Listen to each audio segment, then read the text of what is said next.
आज हम लोग देखेंगे कि MySQL डेटाबेस को कैसे इंपोर्ट या एक्सपोर्ट कर सकते हैं।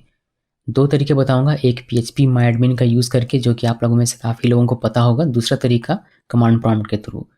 कमांड प्रॉम्प्ट के थ्रू इसलिए बता रहा हूँ बिकॉज बहुत सारी जगहों पर आपको PHP MyAdmin का एक्सेस नहीं मिलेगा, आपको कमांड प्रॉम्प्ट के थ्रू ही सारा काम करना पड़ता है।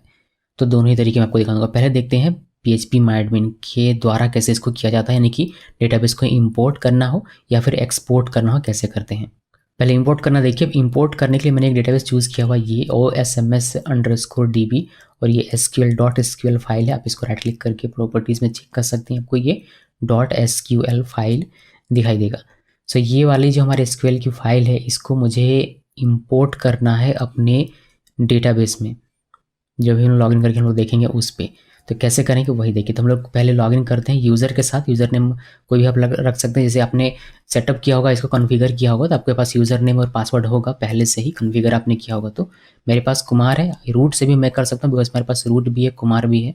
तो मैं कुमार ही यूज़ कर रहा हूँ और यहाँ पर मैंने पासवर्ड लिखा और गो में क्लिक किया। गो में क्लिक किया, उसके बाद मैं चलाता हूँ यहाँ PHP MyAdmin के पास। उसके बाद इसको थोड़ा सा जूम आउट कर देते हैं और यहाँ पर आपको एक नया डेटाबेस बनाना पड़ेगा सेम इसी नाम का जिस नाम का यहाँ पर है। तो यहाँ पर है OSMS_DB। तो सेम नाम का एक डेटाबेस पहले क्रिएट करते हैं। इसलिए डेटाबेस में क्लिक कीजिए और यहाँ पर लिखिए OSMS_DB। उसका सिंपली क्रिएट में क्लिक करना है और ये हमारा डेटाबेस क्रिएट हो जाएगा, जो कि आप यहाँ पर देख सकते हैं OSMS_DB। बट यहाँ पर जो टेबल्स होंगी वह टेबल हम लोग अपना जो डेटाबेस है, जो कि अभी हमने आपको दिखाई ये वाली फाइल, इसके अंदर जो डेटाबेस है उसको इंपोर्ट करेंगे। तो कैसे करते हैं वो देखिए।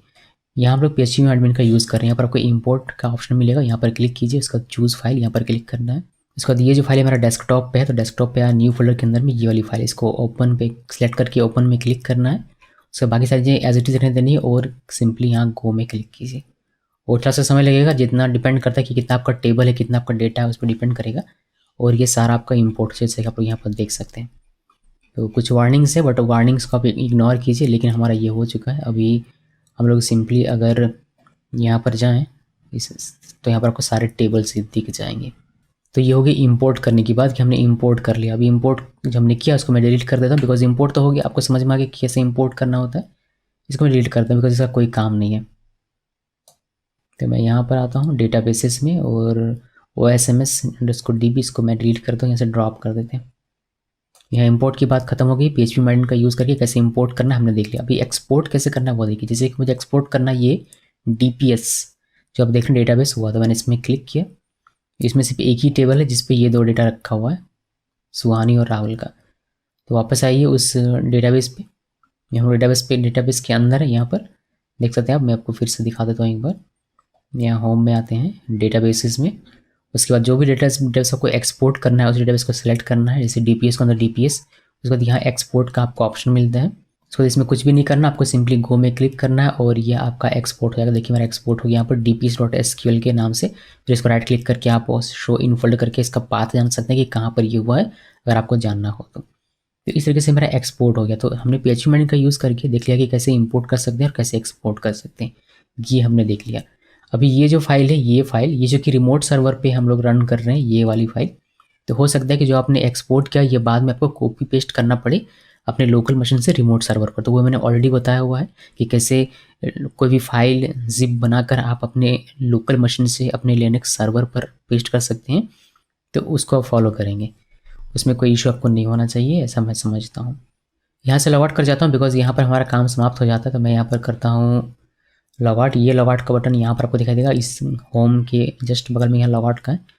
इस पर क्लिक करेंगे और आप यहाँ से लॉग आउट हो जाएंगे। यहाँ पर हमें अब कुछ भी नहीं करना बिकॉज अब हमें कमांड प्रॉम्प्ट के थ्रू यही सेम चीज़ देखना है। और उसके लिए मैंने यहाँ पर स्टेप्स लिख दिया होता। आप मेरे गिगी नोट्स पे जाएंगे तो यहाँ पर आपको मिल जाएगा, कहीं ना कहीं होना चाहिए। देखिए यहाँ पर है इंपोर्ट एक्सपोर्ट SQL file.md। इसको ओपन कीजिए, इसको मैं क्लिक करने से ये ओपन हो जाएगा। अभी तो मैं इसमें गिटहब में ही रख रहा हूँ बट मैं इसको अपने वेबसाइट पे एज अ ब्लॉग पोस्ट कर दूंगा। अभी मुझे टाइम नहीं मिल पाता इसलिए मैंने इसी पर रख दिया। तो आपको यहाँ भी मिल जाएगा और वहाँ भी मिल जाएगा, दोनों जगह आपको एक्सेस मिल जाएगा।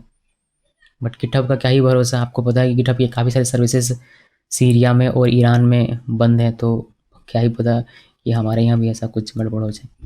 हालांकि ऐसे चांसेस कम है इंडिया के लिए, मगर फिर भी एक मैं अपनी साइट पर भी रख लूँगा।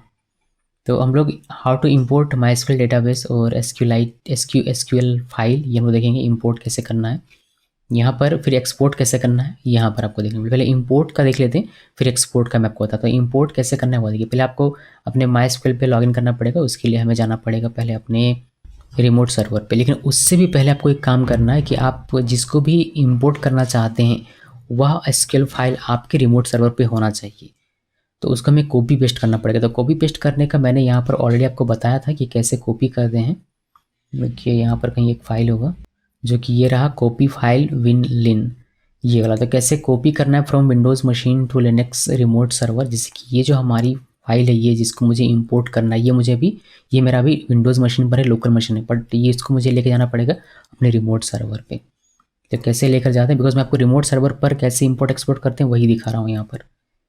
लोकल में तो आपको ईजिली ये मिल जाता है, आप कर सकते हैं, लेकिन रिमोट में कैसे करते हैं वही हम लोग देख रहे हैं। तो रिमोट के लिए पहले इसको हमें लेके जाना पड़ेगा अपने विंडोज़ से अपने लिनक्स सर्वर पे। तो उसके लिए क्या स्टेप्स है, सेम वही जो हमने देखा हुआ था कि आपको पहले इसका जिप बनाना, बट इसको जिप बनाने की आवश्यकता नहीं, बिकॉज ये एक ऑलरेडी एक फाइल है। अगर फोल्डर होता तो फिर जिप बनाते हैं, ये बनाने की आवश्यकता नहीं। कमांड प्रॉम्प्ट ओपन करना है, चलिए CMD ओपन कर लेते हैं, और ये ओपन कर लिया मैंने।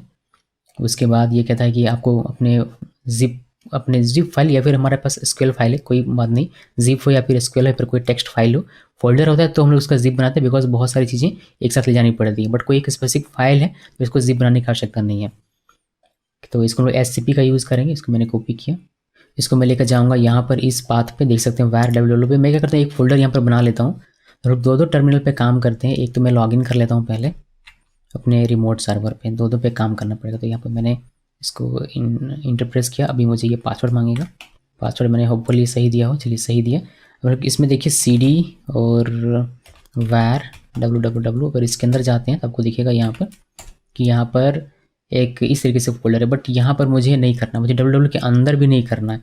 तो मैं एक स्टेप बाहर इसके आता हूँ। यहाँ पर हम लोग एक फोल्डर बनाएंगे नया और यहाँ पर रखेंगे, यानी कि var फोल्डर के अंदर रखेंगे। तो मैं एक नया फोल्डर यहाँ पर क्रिएट करता हूँ mkdir, और इसका नाम रखेंगे my imported db। इंटर की प्रेस करते हैं और यहाँ पर एक फोल्डर हमारा क्रिएट हो जाएगा। जो हम लोग कॉपी करेंगे अपने लोकल मशीन से रिमोट पे, वह इस फोल्डर पे करेंगे। ओके, सो पूरा पाथ हमारा क्या बनाएंगे, वार के अंदर में ये वाला फोल्डर। अब हम लोग एक नया CMD ओपन करते हैं जो कि हम लोग लोकल पे काम करेंगे। यहाँ याद रखिएगा कि ये लोकल मशीन है, C ड्राइव इसमें दिख रहा है, और ये रूट हमारा रिमोट सर्वर है जहाँ पर हमारा Ubuntu काम कर रहा है। दो चीज़ें ध्यान में रखिएगा ताकि आप अच्छे तरीके से समझ पाएँ कि किस में क्या हो रहा है। हम लोग यहाँ पर आते हैं और कॉपी करेंगे। तो ये मुझे करना है किसमें, अपने लोकल मशीन पे। तो यहाँ पर आया मैं, और जो पाथ है हमारा वह क्या है, इसमें CD डेस्कटॉप करके मैं अंदर जा सकता हूँ क्या। डेस्कटॉप के अंदर में मेरा ये जो फोल्डर है इसके अंदर है, आप देख सकते हैं न्यू फोल्डर के अंदर। तो CD न्यू फोल्डर के अंदर मैं आता हूँ, और यहाँ पर हमारा जो SQL का, माफ़ कीजिएगा, LSNDIR। तो यहाँ पर ये वाली फाइल है हमारी, ये फाइल मुझे अपने लोकल मशीन से रिमोट सर्वर पर लेके जाना है। तो यहाँ पर हम लोग लिखते हैं, जो हमने कॉपी किया था वह पहले पेस्ट किया, उसके बाद जो फाइल है वह है OSMS, ये नहीं है, पूरा हटा दीजिए, ये यहाँ OSMS_db.sql, ये जो फाइल है इसको लेके जाना। तो इसका हमने नाम लिख दिया। उसके बाद रूट, उसके बाद ये वाली IP नहीं है, IP हम लोग चेंज कर देंगे। तो ये IP इस पर नहीं, यहाँ से IP कॉपी कर लेते हैं। यहाँ पर मैंने कॉपी किया और वापस से CMD में चलते हैं, और यहाँ पर सिंपली इसको पेस्ट करना है। पेस्ट के इसके बाद हमारे ये कहाँ पर लेके जाना है, मैंने आपको बताया था कि हमने वायर के अंदर में एक नया फोल्डर क्रिएट किया, my imported db, तो वहाँ पर लेके जाना है। बस ये लिखिए और इंटर की प्रेस कीजिए, होपफुली सब कुछ ठीक रहा। तो पासवर्ड मांगेगा और कॉपी हो जाएगा सक्सेसफुली। तो रिमोट सर्वर का पासवर्ड देना है, और अगर पासवर्ड सही दिया तो कॉपी हो जाना चाहिए। देखिए कॉपी हो गया हमारा। तो मैं आपको चल के दिखाता हूँ अपने रिमोट सर्वर वाले। पहले इसमें आते हैं, ये हमारा रिमोट सर्वर है, यहाँ पर आते हैं और LS करते हैं, और ये हमारा था CD my imported, ये वाली फोल्डर, इसके अंदर आते हैं और यहाँ पर LS करेंगे। जब हमारी फाइल आ चुकी है ये वाली, तो हमारी फाइल आ गई है। अब हमें इसको बस इंपोर्ट करना है। तो कैसे इंपोर्ट करेंगे अब वह हमें देखना है। उसके लिए हम लोग जाएंगे वापस से अपने इस डॉक्यूमेंटेशन में, इस वाले में। ये इसका काम खत्म हो गया, कॉपी हो चुका है, यहाँ से बात खत्म इसका। अब इस वाले में ना इंपोर्ट एक्सपोर्ट SQL फाइल, इस पे आइए। तो पहले आपको अपने MySQL पे लॉगिन करना पड़ेगा। तो यहाँ पर कॉपी किया, मैं रूट यूज़र यूज़ कर रहा हूँ, आप कोई भी अपना यूज़र यूज़ कर सकते हैं जिसके पास प्रिविलेजेस हो सही उस डेटाबेस में काम करने की। तो इसको CD/ करके पहले यहाँ से बाहर निकलता हूँ मैं, इसको एक बार क्लियर कर लेते हैं और यहाँ पर आते हैं, पेस्ट करते हैं mysql-u root -p। ये मैं अपने रिमोट सर्वर पे हूँ, ध्यान रखिएगा कि कौन से सर्वर पे काम कर रहा हूँ, कौन से मशीन पे काम कर रहा हूँ। और यहाँ पर रूट यूज़र का जो पासवर्ड है वह मुझे लिखना है। तो पासवर्ड लिखा मैंने, फिर इंटर की प्रेस किया और ये लॉगिन हो गया। ये करने के बाद नेक्स्ट स्टेप क्या है, उसके बाद आपको एक नया डेटाबेस क्रिएट करना है। जिस नाम से आपने इंपोर्ट किया और आपके फाइल जो दिख रहा था अभी, उसी नाम से आपको एक डेटाबेस क्रिएट कर लेना है। तो चलिए क्रिएट करते हैं। मैं इसी को कॉपी कर लेता हूँ, कॉपी किया और आइए यहाँ पर MySQL में पेस्ट करते हैं और यहाँ पर उसको चेंज कर देंगे बिकॉज यहाँ पर नाम थोड़ा सा अलग है, अंडरस्कोर है। और इंटर की प्रेस कीजिए और डेटाबेस हमारा एक क्रिएट हो जाएगा। उसके बाद जो आपने डेटाबेस क्रिएट किया उसका कोई यूज़ करना है तो यूज़ लिख के और डेटाबेस का जो भी नाम था वह लिखिए। तो वह लिखता हूँ। उससे पहले मैं आपको दिखाना चाहूँगा कि हमारे पास कौन कौन सा डेटाबेस है। यहाँ पर शो डेटा जो हमने क्रिएट किया वह हमें दिख रहा है या नहीं। डेटा क्या ही स्लो चल रहा है ये डेटाबेसेस, मेरा इंटरनेट भी स्लो है और अभी सर्वर भी स्लो चल रहा है। इंटर की प्रेस करेंगे, देखिए आपको डेटाबेस दिख जाएगा। यहाँ पर OSMS_DB जो हमने अभी क्रिएट किया हुआ, तो इसको यूज़ करना है। तो यूज़ लिखिए और OSMS_DB। इस तरीके से हम लोग इस डेटाबेस के अंदर चले जाते हैं। अब इस अंदर जाने के बाद सारे टेबल्स को इंपोर्ट कर लेना है अपने उस फाइल से जो हमने अभी अपने कॉपी पेस्ट किया रिमोट, लोकल से रिमोट पे। तो उसको करने के लिए आपको क्या करना है, आपको बस सोर्स लिखना है और जहाँ भी आपका वो फाइल जो अपने आपका है अभी रिमोट सर्वर पे, बस आपको उसका पाथ डिफाइन करना है। इसको कॉपी करते हैं और यहाँ पर पेस्ट किया और हमारा जो इसका नाम है वह है क्या, OSMS_DB। जो हमारा ls करके आपको दिखाया था वार, और इस फोल्डर के अंदर में जो है फाइल उसका नाम लिखा हुआ, ना कि डेटाबेस का नाम, उस फाइल का नाम हमने यहाँ पर लिखा। तो वार के अंदर में माई इम्पोर्टेड DB के अंदर में ये वाली फाइल थी, हमने वो लिखा। यहाँ पर सोर्स एज इट इज़ लिखना है। उसके बाद यहाँ पर इंटर प्रेस करना है। इंटर की प्रेस किया और सारे क्वेरीज रन करेंगे, रिकॉर्ड्स वगैरह सब कुछ आएगा और इसको चेक कर सकते हैं। यूज़ तो हमने किया ही था। सिलेक्ट कर लेते हैं, सेलेक्ट या फिर शो टेबल्स, मैं आपको करके दिखाता हूँ। शो टेबल्स और यहाँ पर देखिए आपको टेबल्स सारे दिख जाएंगे जो OSMS_DB के अंदर में है। ये सारे टेबल्स है, यानी कि हमने इंपोर्ट कर लिया। पहले स्टेप समझिएगा, पहले हमने क्या किया, अगर हमारे लोकल मशीन में हमारा SQL का फाइल है तो लोकल मशीन से कॉपी करना है अपने रिमोट सर्वर पे, जिसके लिए आप SCP का यूज़ करेंगे या फिर आप यहाँ जो इंस्ट्रक्शन लिखा है इसका यूज़ करेंगे। अभी हमारे रिमोट सर्वर में हमारा SQL का फाइल आ गया। अब उस SQL फाइल को इंपोर्ट करना है अपने डेटाबेस में, तो उसके लिए आप ये फॉलो करेंगे। ठीक है, ये इंपोर्ट करने का काम यहाँ पर समाप्त हो जाता है कमांड प्रॉम्प्ट से। अब बात करते हैं एक्सपोर्ट करने की। तो एक्सपोर्ट करने के लिए पहले हम लोग एक फोल्डर बना लेते हैं जहाँ पर हम लोग एक्सपोर्ट करके उसको रखेंगे। तो मैं इससे एग्जिट आता हूँ MySQL से और क्लियर करते हैं। एक बार क्लियर किया और एक mkdir, एक्चुअली हम लोग चलते हैं पहले cd/var के अंदर में और यहाँ पर ls करते हैं। यहीं पर हमारा my imported db था।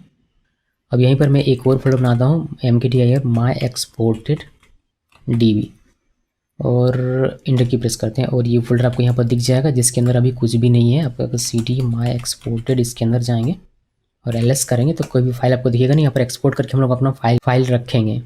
तो पहले इससे बाहर आता हूँ मैं यहाँ पर और इसको क्लियर करूँ। क्या क्लियर नहीं करते हैं, हमें क्या करना है एक्सपोर्ट करने के लिए। यहाँ पर देखिएगा, यहाँ पर इंस्ट्रक्शन में आपको मिल जाएगा यहाँ पर नीचे ही, और how to export MySQL database as SQL file. आपको बस ये MySQL डंप का यूज़ करना है, रूट यूज़र और डेटाबेस का नाम लिखना है, फिर एंगल ब्रैकेट लिखना है ये वाला, फिर कहाँ पर आपको करना है उसका, और फाइल का नाम क्या रखना चाहते हैं वह, ये सारी चीज़ कीजिए, फिर आपका एक्सपोर्ट हो जाएगा। तो मैं इसको कॉपी करता हूँ, कॉपी किया और यहाँ पर आएंगे यहाँ पर और पेस्ट करना है। पेस्ट किया, कुछ चीज़ें हम लोग चेंज करेंगे जैसे कि हम लोग DPS को एक्सपोर्ट करने वाले। मैं आपको पहले दिखा देता हूँ ये डेटाबेस है भी या नहीं, वरना आप कहेंगे कि अरे भाई ये डेटाबेस कहाँ से आ गया। तो पहले MySQL के अंदर मैं आपको चल के दिखा देता हूँ। ओके, हमने गड़बड़ कर लिया। MySQL लिखना है -u root और -p लिखना है। थोड़ा स्लो चल रहा है आज, गड़बड़ कर दिया। फिर से ये टाइप नहीं हो रहा ठीक तरीके से। MySQL -u root -p और अब ये हमारा पासवर्ड मांगेगा। पासवर्ड लिखा, एंटर की प्रेस किया और हम लोग इसके अंदर तो शो डेटा बेसिस और यहाँ पर देखिए आपको ये जो DPS डेटाबेस दिख रहा है इसी को हम लोग को एक्सपोर्ट करना है। तो एक्सपोर्ट करेंगे तो उससे पहले मैं आपको इसमें दिखाता हूँ DPS कि इसके अंदर में एक टेबल है शो टेबल्स और एक टेबल है पर्सन्स नाम का।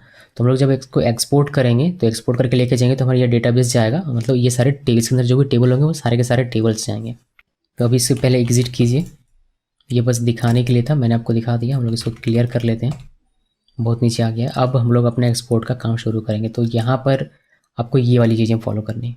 तो सिंपली इसको कॉपी कीजिए, मैंने इसको कॉपी किया। देख लीजिए इसको सिंटेक्स को एक बार समझ लीजिए। यहाँ पर मैं थोड़ा सा जूम कर देता हूँ। देखिए MySQL डंप लिखना है, फिर -u रूट यूज़र जो हमारा है वो हमने रूट लिख दिया। आपका कोई और यूज़र तो आप उसको लिख सकते हैं -p ताकि पासवर्ड मांगे। फिर डेटाबेस का नाम लिखना है, किस डेटाबेस को आपको एक्सपोर्ट करना है उस डेटाबेस का नाम लिखना है। फिर एंगल ब्रैकेट इस तरीके से लिखना है, फिर कहाँ पर करना है और क्या फाइल नेम से सेव करना है, इसको एक्सपोर्ट करके रखना है वो आप लिख दीजिए। जैसे कि एग्जाम्पल के तौर पर MySQL डंप लिखा, -u रूट यूज़र ही लिखा मैंने, -p और मेरा डेटाबेस का नाम है DPS जिसको मुझे एक्सपोर्ट करना है। फिर एक्सपोर्ट होकर जाएगा कहाँ पर, वायर फोल्डर के अंदर में माई एक्सपोर्ट DB के अंदर में dbs.sql नाम से ये चला जाएगा। बस इसी को कॉपी करते हैं और आइए अपने रिमोट सर्वर पे यहाँ पर इसको पेस्ट कीजिए। MySQL डंप -u रूट और DPS मेरे डेटाबेस का नाम, आपका जो भी डेटाबेस का नाम हो जिसको आपको एक्सपोर्ट करना उसका नाम लिखेंगे, ना कि यहाँ पर DPS सिंपली ऐसे लिख दिया। इस तरीके से यहाँ पर जो भी फाइल आपका हो, जो भी आपका पाथ हो उसके अकॉर्डिंग आपको यहाँ पर लिखना है। तो ये लिखा, एंटर की प्रेस करते हो और यहाँ पर ये MySQL का पासवर्ड मांग रहा है तो उसको लिखना है। उसको लिखने के बाद इंटर की प्रेस कीजिए और होपफुली आपका ये हो गया होगा। आपको कोई मैसेज दिखाई नहीं देता लेकिन ये हो गया। कैसे वेरीफाई करेंगे, आपको जाना पड़ेगा CD var और यहाँ पर my exported DB ये था ना, इसके अंदर गए और ls करेंगे तो आपको यहाँ पर मिल जाएगा ये dps.sql फाइल। हो गया एक्सपोर्ट। अभी ये रिमोट सर्वर पे हो सकता है कि आपको इसको लोकल मशीन पे ले जाने की आवश्यकता पड़े, यानी कि रिमोट सर्वर से कॉपी करके आप लोकल मशीन पे ले जाना चाहेंगे। तो यह भी मैं आपको दिखा देता हूँ कि कैसे आप अपने रिमोट सर्वर से कोई फाइल कॉपी करके अपने लोकल मशीन पे लेकर जा सकते हैं। हमने देखा है कि लोकल मशीन से कोई फोल्डर या फिर फाइल, जिप फाइल बेसिकली कैसे कॉपी करके अपने रिमोट सर्वर पे लेकर जा सकते हैं, बट यहाँ पर जैसे उसका उल्टा होगा। तो बस वैसे ही हमने बस डेस्टिनेशन और सोर्स चेंज करना होता है और कुछ खास करना होता नहीं है। वो फिर आप इसको देख लीजिए। तो क्या है, मैंने इसको लिख के रखा हुआ है। आपका स्टेप्स देखना चाहें तो यहाँ पर मैंने लिख के रखा होगा। मैं नीचे आइए, देखिए यहाँ पर आपको दिखाई देगा how to copy file from Linux remote server और VPS to Windows local machine. कैसे करते हैं, आपको पहले अपने इसमें लॉगिन करना है। हमने जो कि हम लोग लॉगिन है उसका जिप बनाना है, जो कि जिप बनाना हमें है नहीं बिकॉज हमारा एक ही फाइल है। तो ये SQL फाइल हो, जिप फाइल हो, कोई फ़र्क नहीं पड़ता। अगर कोई फोल्डर होता बड़ा सा तो फिर हमें जिप बनाना पड़ता। तो जिप बनाना नहीं है हमारे पास, एक ही फाइल है SQL फाइल। तो मैं SQL फाइल को कैसे ले जाना है आगे देखते हैं। तो ये हमें स्किप कर देना जिप बनाने का। हमें क्या करना है, run below command on your local Windows machine. अब हमें लोकल विंडोज़ मशीन से हमें ये कमांड रन करना है। क्या करना है, आपको कमांड प्रॉम्प्ट ओपन करना है, फिर कॉपी करना है जिप फाइल को, जो कि हमारा अभी के लिए SQL फाइल है उसको। तो हम लोग ये वाला ओपन करेंगे, मतलब ये वाला रन करेंगे। देखिए यहाँ पर क्या लिखा हुआ है, SCP लिखना है -p22 जो हमारा पोर्ट है SSH का वह, फिर ऊपर SSH का जो भी है यहाँ पर वह लिख देना है, पाथ कि किस फाइल को आपको कॉपी करके अपने लोकल में लेके आना है उसका पूरा पाथ लिखेंगे। और फिर ये कहाँ कॉपी होगा वह आप लिखेंगे, जैसे D ड्राइव में न्यू के अंदर में मेरा ये कॉपी हो जाएगा। तो चेंज बस ये हुआ कि जब आप अपने रिमोट से, जब आप अपने लोकल से रिमोट पे लेके जाते हैं तो आपका जो फाइल होता है यहाँ पर सोर्स, वो आपका जो लोकल मशीन पे होता है वह सोर्स होता है, और जब का डेस्टिनेशन होता है वह रिमोट सर्वर का जो पाथ होता है वो होता है। बस उसी के जस्ट हमने उल्टा किया हुआ है कि अभी हमारा सोर्स बन गया जो रिमोट पर फाइल है वह, और जो डेस्टिनेशन है वह हमारा लोकल मशीन का पाथ है। इसी को रन करना है और कुछ खास है नहीं। तो मैं इसको करता हूँ कॉपी, और उसी से आपको समझ में आ जाना चाहिए था मगर फिर भी मैंने यहाँ पर लिख दिया हुआ है, कोई नहीं। और आते हैं अपने लोकल मशीन पे यहाँ पर, और यहाँ नहीं, हम लोग इसको करेंगे CD ड्राइव में। यहाँ पर एक CD न्यू DM करके मैंने एक फ़ोल्डर बनाया हुआ है जो कि अभी हमारे ये खाली है। देखिए यहाँ पर मेरा आएगा, ठीक है। तो मैं यहाँ पर आता हूँ और मैंने इसको पेस्ट किया SCP-P22, और यहाँ पर हमें IP चेंज करना पड़ेगा। जो हमारे सर्वर का IP है वह हमें लिखना पड़ेगा। तो इसको कॉपी किया और कहाँ गया भाई हमारा कर्सर। तो यहाँ पर आते हैं और ये IP मैं करता हूँ डिलीट, ये IP डिलीट कर दिया और इसको पेस्ट कर देते हैं। जो हमारा IP है वो हमारा फोल्डर, जो हमारा फाइल है वह कहाँ पर है, जो SQL फाइल जिसको हम लोग कॉपी करके रिमोट से अपने लोकल में ला रहे हैं वह कहाँ पर है, वायर के अंदर में, माई एक्सपोर्टेड डीबी के अंदर में, जो कि आप यहाँ पर देख सकते हैं।